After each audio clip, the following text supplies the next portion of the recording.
எஸ்தரின் சரித்திரம்.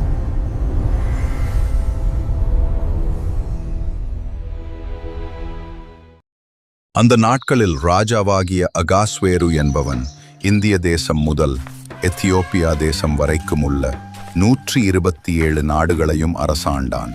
அவனது அரியாசனம் சூசான் நகரத்தில் இருந்தது. அவனது மகிமையை காட்ட அவன் 180 நாட்கள் நீடித்த பெரும் விருந்தை ஏற்பாடு செய்தான். தங்கப்பானங்கள், முடிவில்லாத திராட்சரசம், பல உணவு வகைகள் என ராஜாக்கள், மந்திரிகள், இராணுவ தலைவர்கள் உண்டு மகிழ்ந்தனர். ஆனால் அந்த விருந்தின் முடிவில் அவன் அகங்காரத்துடன் ஒரு உத்தரவு கொடுத்தான். அவனது ராணி வஸ்தி என்ற அழகான பெண் இருந்தாள். அகாஸ்வேரு தனது அரசவில் இருந்த அனைவருக்கும் வஸ்தியின் அழகை காட்ட விரும்பினான். வஸ்தி ராணியை விருந்தினர்களுக்கு முன் அழைத்து அவளது அழகை காணச் சொல்லி அவளை வரச் சொன்னான்.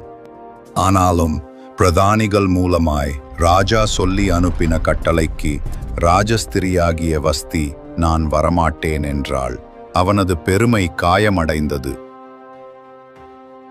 கோபத்தால் நிறைந்த அகாஸ்வேரு ஆலோசகர்கள் கூறியபடி வஸ்தியை ராஜ்யத்திலிருந்து வெளியேற்றி அவளுக்கு பதிலாக ஒரு புதிய ராணியை கண்டுபிடிப்பதாக சத்தியம் செய்தான்.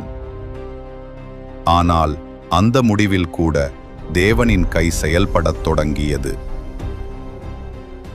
ராஜாவின் கோபம் குறைந்தபோது அவன் புதிய ராணியை தேடினான். பெரிய ராஜ்யம் முழுவதும் அழகிய இளம்பெண்களை சேகரிக்க செய்திகள் அனுப்பப்பட்டன. அவற்றில் ஒருத்தி பாரசீக பெயரில் எஸ்தர். இந்த எஸ்தர் ஒரு அழகான யூத பெண்.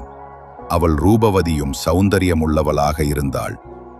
அவள் தகப்பனும் அவள் தாயும் மரணமடைந்த போது பெர்சியாவில் அவரது உறவினர் மொர்தெகாய் என்பவரால் அவள் தேவ பக்தியுடன் வளர்க்கப்பட்டாள். மொர்தெகாய் அவளை ஒரு மகளைப் போல நடத்தி அவளை நேசித்தார்.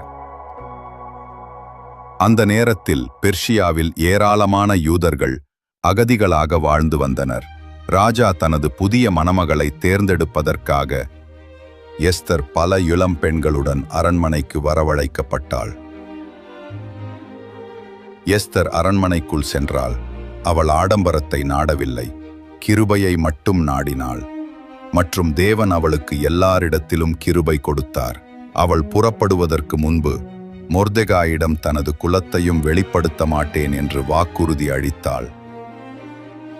அப்படியே எஸ்தர் ராஜாவாகிய அகாஸ்வேரு அரசாளுகிற 7ஆம்